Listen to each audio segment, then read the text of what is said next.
আজকে আমি আপনাদের সাথে একটি র‍্যান্ডম স্মার্ট ওয়াচ নিয়ে কথা বলতে চাই। এই স্মার্ট ওয়াচটা আমি চায়না থেকে অর্ডার করেছিলাম।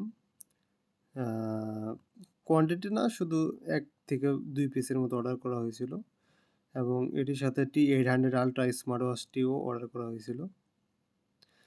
সো চায়নাতে আরকি এই বক্সের গায়ে অনেক কিছু লেখা থাকে, বাট এগুলার মডেল জানতে পারা খুবই দুর্বিষহ ব্যাপার।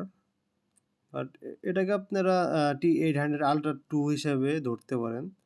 বাট T800 আল্ট্রা বাংলাদেশের খুবই জনপ্রিয় একটি স্মার্ট ওয়াচ আ ছিল এবং বর্তমানেও রয়েছে।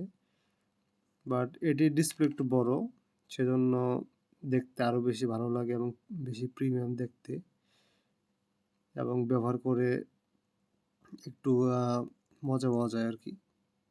যাই হোক, এই স্মার্ট ওয়াচটি আমি মোটামুটি ১ বছর ধরে ব্যবহার করতেছি। সেজন্য ভাবলাম যে আপনাদের একটি হনেস্ট রিভিউ দেওয়া যাক। সো T800 আল্ট্রা আশা করি অনেকে ব্যবহার করেছেন। সেটির ডিসপ্লে হলো 1.99 ইঞ্চ, বাট এটির ডিসপ্লে হলো 2.20 এরকম হবে, কাছাকাছি হবে আরকি। সো এটির ক্রাউন বাটন একটু বড় হয় এবং ডিসপ্লে একটু বড়। সবকিছু আরকি একটু বড়, বড়। যাই হোক। সো এটির আমার ভালো লাগে কারণ এটির ফাংশনগুলো অনেক মিনিমাল, দেখতে পাচ্ছেন।